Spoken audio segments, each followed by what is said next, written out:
ഷംസുൽ ഉലമയെ ടെലിഫോണിലൂടെ ചോദ്യം ചൊല്ലിക്കേൾപ്പിച്ചപ്പോഴാണ് വേഗം അവരെ ഇങ്ങോട്ട് കൊണ്ടുവരൂ എന്ന് സന്തോഷ വാർത്ത നൽകിയത്.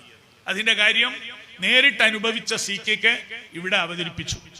അതായത് നമ്മളൊക്കെ ഇവരെ കാണുന്നതും കേൾക്കുന്നതും ഒക്കെ ഒന്നുകിൽ ഷംസുൽ ഉലമയുമായി ബന്ധപ്പെട്ട്, അതല്ലെങ്കിൽ സുൽത്താനുൽ ഉലമ AP ഉസ്താദുമായി ബന്ധപ്പെട്ട്, മഹാനായ മടവൂര് CM റളിയല്ലാഹു അൻഹുമായി ബന്ധപ്പെട്ട്. എനിക്കിപ്പോഴും ഓർമ്മയുണ്ട്, 2 മണിക്കൂർ നേരത്തോളം ഈ വിനീതം പ്രസംഗിച്ചപ്പോൾ വടകര ഷെയ്ഖുന മുഹമ്മദ് ഹാജി തങ്ങൾ കൂർപ്പിച്ച് നോക്കി പ്രസംഗം തീരുന്നത് വരെ വേദിയിലിരുന്നതും അതിലും നമുക്ക് ഒത്താശയായി അനുഗ്രഹമായി സയ്യിദി യഹ്യൽ ബുഖാരി ഉണ്ടായിരുന്നു.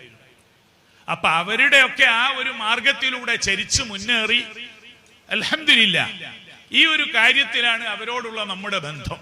ഈ വിനീതനെ സംബന്ധിച്ചിടത്തോളം സയ്യിദി അബുൽ ഹസൻ ഷാദുലി എന്റെ ഗുരു പരമ്പരയിലെ എല്ലാ ദിനരാത്രങ്ങളിലും ഓർക്കുകയും ദിവസേന രാവും പകലും വൈകുന്നേരവും ഒക്കെ സയ്യിദി അബുൽ ഹസൻ ഷാദുലി റളിയല്ലാഹു അൻഹുവിനും അവരുടെ ഗുരുവര്യരായ സയ്യിദി അബ്ദുസ്സലാം ഇബ്നു ബശീഷ് റളിയല്ലാഹു അൻഹുവിനും ഫാത്തിഹ നൽകുന്ന, സ്വമദിയ നൽകുന്ന ബന്ധമാണ്. അങ്ങനെ ഒരു വഴിയിലേക്കാണ് അല്ലാഹു തആല ഈ വിനീതന് ഒതുക്കം തൗഫീഖ് തന്നത്.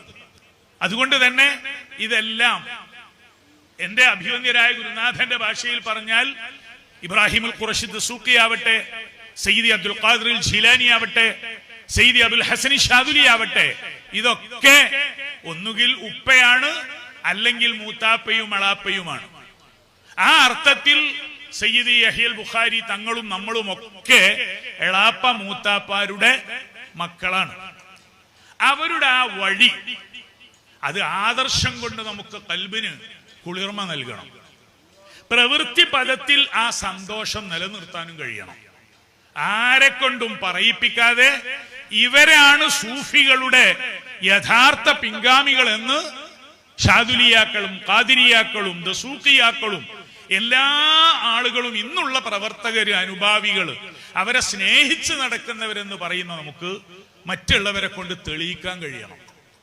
ഇന്ന് വല്ലാത്തൊരു സന്തോഷമുണ്ടായി, പറയാതിരുന്നുകൂടാ. ബഹുമാനപ്പെട്ട സയ്യിദ് അവറുകളുടെ കൂടെ മണിക്കൂറുകൾ സംവദിച്ചപ്പോഴും ആത്മകഥകളാണ് പറഞ്ഞത്. എവിടെയോ വേദനയുടെ നൊമ്പരത്തിന്റെ അലോസരങ്ങൾ മഹാനവറുകളെ ഈ അടുത്ത നാളുകളിലായി തലോടുന്നുണ്ട്. വിശദീകരിക്കേണ്ടതല്ല. ആ വേദനയും